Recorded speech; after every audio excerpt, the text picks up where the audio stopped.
Hello, good morning. How you? എൻ്റെ കുഞ്ഞുങ്ങൾക്കൊക്കെ ഇന്ന് തിങ്കളാഴ്ചയാണ്. വലിയൊരു സന്തോഷം ആർക്കും ഉണ്ടാവില്ല. നമ്മൾ ഇന്നലെ ലീവ് എടുത്തിട്ട് ഇന്നലെ ലീവൊക്കെ അല്ലേ അടിച്ച് പൊളിച്ച് ഹാപ്പി ആയിട്ട് നിന്നിട്ട് ഇന്ന് രാവിലെ പോകണ്ടേ, ആ സങ്കടം ഉണ്ടാവും. സാരല്ലേ കേട്ടോ, എല്ലാവരും വർക്കിനും സ്കൂളിലും ഒക്കെ പോകേണ്ടത് ആവശ്യമില്ലേ. പഠിച്ചാലല്ലേ നമുക്ക് നല്ല ജോലി കിട്ടുക, നല്ല പൈസ കിട്ടുക. പണിക്ക് പോയാലല്ലേ നമുക്ക് പൈസ കിട്ടുക.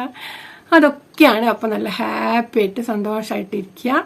ഫുഡൊക്കെ കൊണ്ടുപോയി വിചാരിക്കുന്നു, ഒക്കെ കഴിക്കണം ഉച്ചയ്ക്ക്. പിന്നെ ചൂട് വെള്ളം കുടിക്കണം. ഇതൊക്കെ ഞാൻ പറയണതാണ്. ഇപ്പം ഈ കഥ കാരണം എനിക്ക് ഇതൊന്നും പറയാൻ പറ്റുന്നില്ല.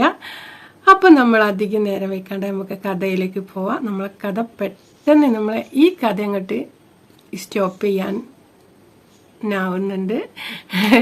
അപ്പം നമുക്ക് തുടങ്ങാം. നമ്മളെ കഥ മെയിനായിട്ട് അപ്പുറം കിടക്കണത്. അപ്പം നമ്മൾ കണ്ണാടൊക്കെ എടുത്ത് വെച്ചിട്ട് ഇരിക്കുകയായിരുന്നു. ഒരു ലൈനൊക്കെ വായിച്ച് റെഡി ആയിട്ടിരിക്കുകയാണ് ഞാൻ കഥ പറയാനായിട്ട്. അയ്യോ, എൻ്റെ ഏച്ചിയാണ് കഥ പറയാൻ മിടുക്കി. അവൾക്ക് ഒരു സിനിമ കണ്ടാലും ഞങ്ങൾ പിടിച്ചിരുത്തി കഥ പറഞ്ഞിരുന്നു. ഞങ്ങൾക്ക് കഥ കേൾക്കണ്ടെങ്കിലും ഓള് പറയാൻ തുടങ്ങും. അപ്പം ഞങ്ങൾ ചില നേരം എൻ്റെ രണ്ടാമത്തെ ചേച്ചി എനിക്ക് കേൾക്കേണ്ടാറ്, പിന്നെ ഓള് തന്നെ ഇരുന്ന് പറയാൻ തുടങ്ങും. അങ്ങനെ ഇച്ചിരി കേട്ട് കഴിഞ്ഞാൽ ഞങ്ങൾക്ക് രസം പിടിച്ചാൽ പിന്നെയെന്ന് വെച്ച് ഞങ്ങൾ ചെല്ലും. അങ്ങനെ ഞങ്ങൾക്ക് ഭയങ്കര ഇഷ്ടം എനിക്ക് കഥ പറയാൻ. അവൾ പറയും. പക്ഷെ എനിക്കിങ്ങനെ കഥയ്ക്ക് എഴുതുന്നല്ലാണ്ട് പറയാനൊന്നും എനിക്ക് അത്ര അറിയുമില്ല, ഇഷ്ടമില്ല. പറയുന്ന പോലെയൊക്കെ പറയണേ കുഞ്ഞുങ്ങൾക്ക് ഇഷ്ടമാവുണ്ടെന്ന് പ്രതീക്ഷയോടെ നമുക്ക് തുടരാം. അപ്പം നമ്മളെ ഡോക്ടറും മാലിനി ഇന്നലെ ഉറങ്ങിയതല്ലേ, ഉറങ്ങി നീച്ച നമുക്ക് കാണണ്ടേ.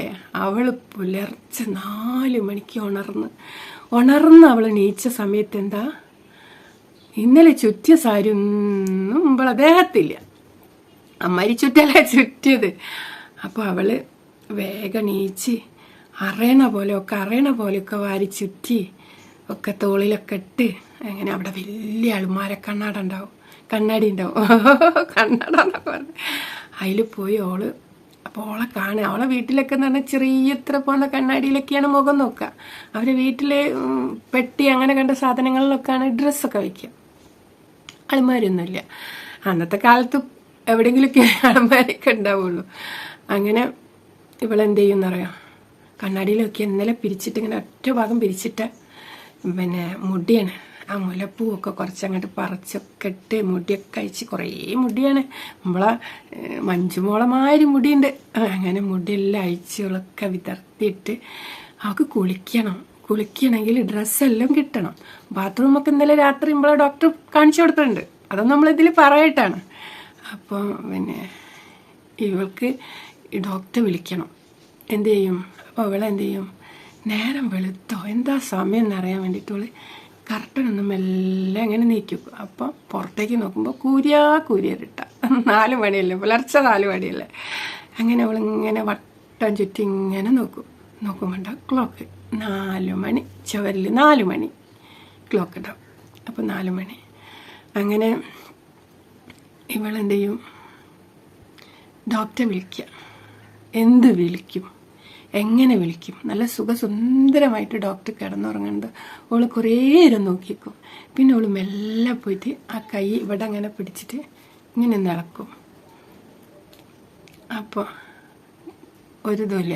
പിന്നെ ഒന്നൊന്ന് നല്ല വൃത്തിക്കൊന്ന് ഇളക്കും. അപ്പോഴി ഡോക്ടർ അങ്ങോട്ട് ചെരിഞ്ഞ് കിടന്നപ്പോൾ ഓള് കട്ടുമ്മലേക്ക് കയറിയിട്ടാണ് ഓള് ചെയ്യണത്. പിന്നെ പുറത്തു കൂടെ ഓള് പോകും. ഇതൊന്ന് ഇറങ്ങി പുറത്തു കൂടെ പോയിട്ട് ഡോക്ടർ ആ കട്ടിലിൻ്റെ അടുത്ത് ഇരുന്നിട്ട് പിന്നെ ഉരുട്ടി വിളിക്കും. പിന്നെ ഇങ്ങനെ 2-3 പ്രാവശ്യം ഉരുട്ടി വിളിച്ചപ്പോൾ ഡോക്ടർ എന്ത് ചെയ്യും, പിന്നെ ഇങ്ങോട്ട് തിരിഞ്ഞെടുക്കും. അപ്പോൾ തിരിഞ്ഞ് അവിടെ തന്നെയാണ് കിടന്നത്, ഇങ്ങോട്ട് നീങ്ങി കിടന്നില്ല. അപ്പോൾ അവിടെ നിന്നിട്ട് ചവിട്ടിൻ്റെ അടുത്ത് പോയിട്ട് വാലേട്ടാന്ന് വിളിക്കാം. ഞാൻ പോയി വിളിക്കണ കാര്യമുണ്ടല്ലേ. ആ വിളി കേട്ട പാടന്നെ വല്ല അത്ഭുത ലോകത്തുനിന്ന് ഇങ്ങനെ കണ്ണ് തുറക്കണവരെ അങ്ങനെ തുറക്കും. അപ്പോഴാണ് ഇന്നലെ കല്യാണമൊക്കെ കഴിഞ്ഞതല്ലേ, എൻ്റെ അടുത്തൊരു പെണ്ണൊക്കെ ഉണ്ടെന്നുള്ളൊരു ബോധമാണ് വരുന്നത്. അപ്പോൾ നോക്കുമ്പോൾ ഉണ്ടാവും ഓള് കട്ടിൽമേലിരിക്കുന്നത്. അപ്പോൾ അങ്ങനെ നോക്കി കണ്ടാവും വേഗം കട്ടിലിൻ്റെ സൈഡിൽ അവിടെ ഒരു ഷോക്കേസ് പോലെയൊക്കെ ഉണ്ട്. അവിടെ ഒരു ടൈം പീസ് ഉണ്ടാവും. അത് കണ്ട് എടുത്തിട്ട് നോക്കുമ്പോൾ 4 മണി. അപ്പോൾ ഞാൻ പറയും, എന്താ നീച്ചേ, കിടക്ക് സമയം ഒന്നായില്ല എനിക്ക്. അപ്പോൾ അറിയാം, അല്ല എനിക്ക് കുളിക്കണം. ഇത്ര നേരത്തെ കുളിക്കൊന്നും വേണ്ട, ഇത്ര നേരത്തൊന്നും ഇവിടെ ആരും കുളിക്കില്ല. അപ്പോൾ പറഞ്ഞ ആണേ 5:30 ആകുമ്പോഴത്തേന് കുളിച്ച് പൂജാമുറിയിൽ വിളക്ക് കത്തിക്കണം അമ്മ ഇന്നലെ പറഞ്ഞിട്ടുണ്ട്. ഇന്നലെ വൈകുന്നേരം വിളക്ക് കത്തിക്കുമ്പോൾ അമ്മ പറഞ്ഞു കൊടുത്തതാണ്. അപ്പം പറയും 5:30 ഇനിയും സമയമുണ്ട്, ഒരു 1/2 മണിക്കൂറും കൂടി ഇവിടെ കിടന്നു പറഞ്ഞ് പിടിച്ച് മറിച്ച് അവിടെ കിടത്തിയിടും. അപ്പോൾ എനിക്ക് ഉറക്കം വരില്ല, ഞാൻ ഉറങ്ങിപ്പോവും, പിന്നെ ഞാൻ അറിയില്ല എന്നിങ്ങനെ പറയും. അപ്പോൾ എന്ത് ചെയ്യും, ടൈം പീസ് എടുത്ത് കണ്ടിട്ട് അലാറം വെച്ചിട്ട് പറയും ഇനി ഈ ഉറങ്ങിപ്പോയാൽ ഇതപ്പോൾ എന്നെ ഉണർത്തുട്ടോ, ഉറങ്ങിയാലും കുഴപ്പമില്ല എന്നൊക്കെ പറഞ്ഞ്. അപ്പോൾ അത് അലാറം വെച്ച് 5 മണിക്ക് അലാറം വെക്കും. അപ്പോൾ പറയും എന്നാലും എനിക്ക് സമയമുണ്ട്, പിന്നെ 1/2 മണിക്കൂർ കൊണ്ടൊക്കെ കുളിച്ചാൽ മതി എന്നൊക്കെ പറയും. അപ്പോൾ അറിയാം ഇനി ഞാൻ ഉണർന്നാൽ എന്താ ചെയ്യുക, ഇനി ഡോക്ടർ ഉണർത്തപ്പം ബുദ്ധിമുട്ടാണ്, അപ്പം എൻ്റെ ഡ്രസ്സൊക്കെ എവിടെയാണ് മാറ്റാനുള്ളത് അതൊന്ന് പറഞ്ഞാൽ മതി, അതറിഞ്ഞിട്ടുണ്ടെങ്കിൽ ഞാൻ ഇപ്പോൾ വിളിക്കൂലേനിന്നുണ്ട്. ആഹാ എന്നെ വിളിക്കൂലേനി, ഈ 4 മണിക്ക് പോയി കുളിക്കേനോ എന്നൊക്കെ ചോദിക്കും. അപ്പോൾ പറയും അതാ കാണുന്ന അളമാര, ആ അളമാര അങ്ങോട്ട് തുറന്നാൽ അതിൽ ഫുള്ള് നിൻ്റെ ഡ്രസ്സാണ്, മറ്റേതിൽ നിൻ്റെതുമാണ്. അങ്ങനെ 2 അളമാരുണ്ട്. അതിന്ന് നിനക്ക് അവിടെ ബ്രഷ് ഉണ്ട്, എല്ലാ സാധനവും എൻ്റെതായിട്ട് അവിടെ മാറ്റി വെച്ചിട്ടുണ്ട്, അതൊക്കെ അമ്മ ചെയ്തതാണ്.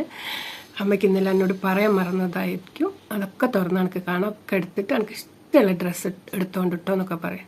അപ്പോൾ ഒക്കെ സമാധാനം കഴിഞ്ഞ് ഡോക്ടർ ഒന്ന് ഉറങ്ങാൻ കാത്തിക്കോളൂ, വേഗം പോയി കുളിക്കാൻ. അങ്ങനെ അവളെന്ത് ചെയ്യും, ഡോക്ടർ ഈ കുളിയും ചെപ്പൊക്കെ ഇപ്പം വിടുന്നേ ഉണ്ടാവുള്ളൂ കേട്ടോ, അവിടെ പോയാൽ അതൊന്നും വേണ്ട, നിൻ്റെ ഇഷ്ടത്തിന് ചോദിക്കുക.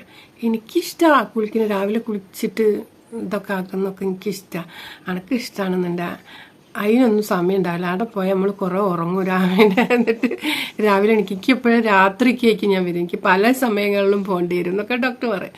അവസാനം പറയും ഡോക്ടർ ഉറങ്ങിക്കുക, ഞാനിനി എങ്ങനെ ഉറങ്ങാനാ, എൻ്റെ ഉറക്കം ഈ പോക്കിയില്ലേ എന്ന് പറഞ്ഞാൽ അവർ പുലർക്കാലിൽ കുറച്ച് വിശേഷമൊക്കെ പറഞ്ഞ് അങ്ങനെ കിടന്ന് ഇവള് ക്ലോക്കിലേക്കൊക്കെ പേടി 5:30 കഴിയുമ്പോഴത്തേന് അവിടെ താഴെ ഇറങ്ങി വരണ്ടേ കുളിച്ചിട്ട്.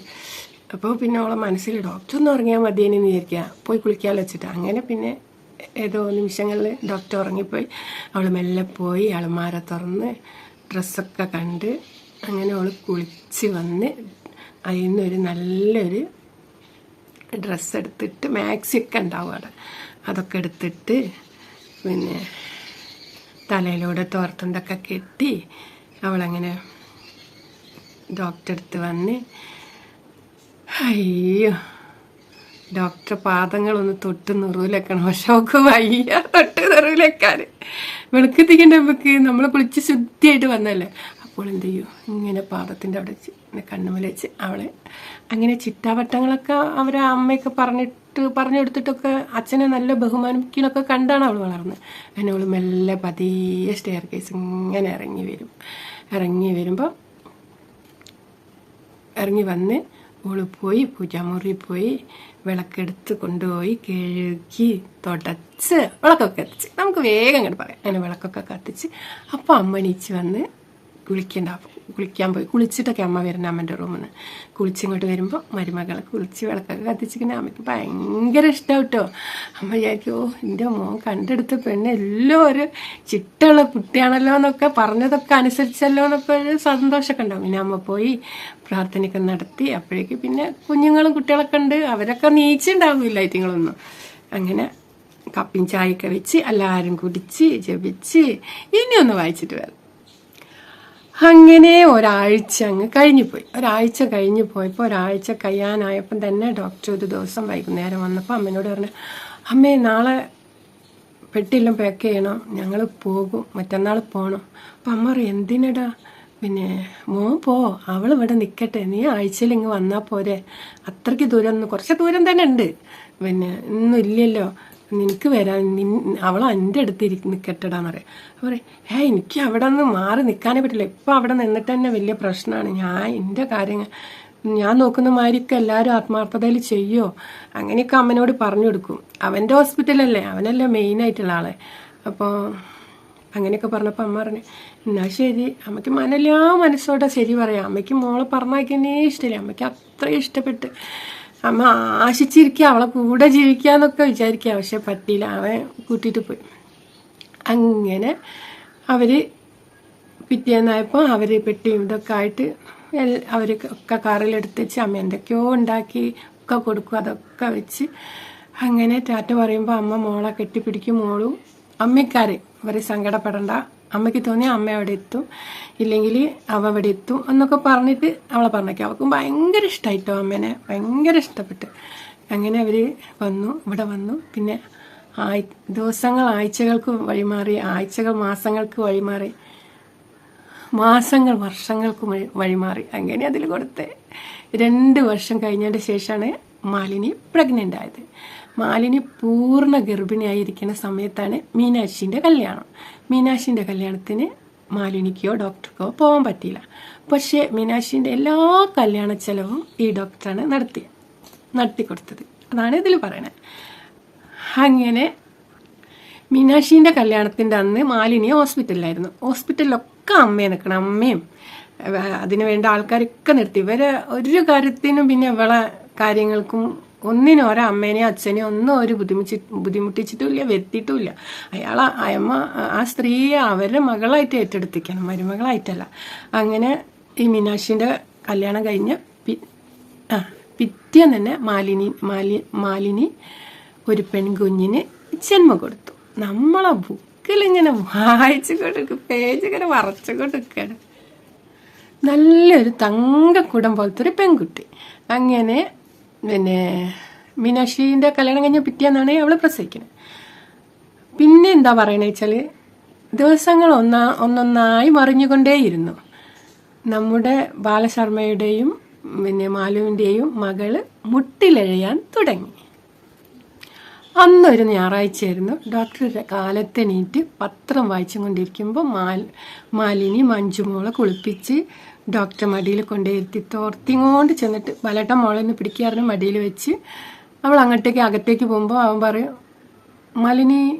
മാലു ഇന്ന് വൈകുന്നേരം ആകുമ്പോൾ റെഡി ആയിരുന്നോണ്ട് ഈ മോളും നമുക്കൊരു സ്ഥലം വരെ പോകാണ്ട്. എവിടെയാണ് ഈ ബാലേട്ടാന്ന് നോക്കിയാൽ അപ്പോൾ പറയും നമുക്കൊരു പാർട്ടിൻ്റെ എവിടെ കല്യാണമാണോ നോക്കിയോ. കല്യാണമല്ല, ആ രാജശേഖരൻ്റെ മോൻ്റെ ബർത്ത്ഡേ ആണ്. ആ ബർത്ത്ഡേക്ക് ക്ഷണിച്ചിട്ടുണ്ട്, എന്തായാലും നിന്നെ മോളെയും കൂട്ടി ചെല്ലണം എന്ന് അവൻ പ്രത്യേകം പറഞ്ഞിട്ടുണ്ടെന്ന് പറയാം. അപ്പോൾ അവളറി അയ്യോ ഞാനില്ല, അയാൾ എവിടെ കണ്ടാലും എപ്പോൾ കണ്ടാലും ഒരു ചാതി വിഴുങ്ങുന്ന നോട്ടം നോക്കും, എനിക്കിഷ്ടമില്ല, ഞാനില്ല, പലട്ട ഒറ്റയ്ക്ക് പോയാൽ മതി അറിയാം. ആ പറയാം നിനക്ക് വിവരമില്ല ഏറ്റവും മാലു, നിന്നെ കാണാൻ കുറച്ച് അല്പ സൗന്ദര്യമുള്ളതിനെ കൊണ്ട് എല്ലാവരും നോക്കൂ. അപ്പോൾ നീ അതങ്ങനെ വെയിറ്റിൽ അങ്ങനെ നിന്നാൽ മതി, എനിക്ക് അത്ര വെയിറ്റൊന്നുമില്ല അറിയാം. നീ നിൻ്റെ ആ പണ്ടത്തെ ആ വീട്ടിലെ പിന്നെ ഒരു നാടൻ ഇതിൽ ജീവിക്കല്ലേ, ഇനിയെങ്കിലും നീ ഒന്ന് അറിഞ്ഞ് ജീവിക്കുന്ന അറിയാം. അപ്പോൾ ഒക്കെ അത് അറിയാം, എനിക്ക് അറിയുള്ളൂ എന്ന് പറഞ്ഞൊരു മുഖം ഒരിത്തിരി പ്രസാദം കുറഞ്ഞുകൊണ്ട് അങ്ങോട്ട് അടുക്കളയ്ക്ക് പോകും. അപ്പോൾ എടി അവന് മനസ്സിലാവും ഒക്കെ എന്തോ ഒരു ഫീൽ അയക്കുന്നത്. അങ്ങനെ അവിടെ ചെന്നിട്ട് അപ്പോൾ അടുക്കള എന്തോ പണിയിലായിരിക്കും. അപ്പോൾ ഒരു കുട്ടീനെ ഒരു കയ്യിലുണ്ടാവും, ഒരു കൈ കൊണ്ട് അവളങ്ങനെ ചേർത്ത് പിടിച്ചിട്ട് പറയും, എന്താ മാലു നീ ഇങ്ങനെ സങ്കടപ്പെടല്ലേ, ഞാൻ തമാശ പറഞ്ഞല്ലേ, എനിക്ക് ഈ ലോകത്ത് നീയല്ല, നിൻ്റെ അമ്മേനേക്കാളും വലുതാണ് നീ എന്ന് വിചാരിച്ചിട്ടാണ് ഞാൻ നിന്നെ എൻ്റെ അമ്മേൻ്റെ അടുത്തൊന്നും ഒരു സമയം പോലും നിർത്താണ്ട് ഞാൻ കൂട്ടിയിട്ട് പോരുന്നത്. നീയും മോളും ഞാനും മാത്രമുള്ള ലോകം ഇഷ്ടപ്പെടുന്ന ആളാണ് ഞാൻ.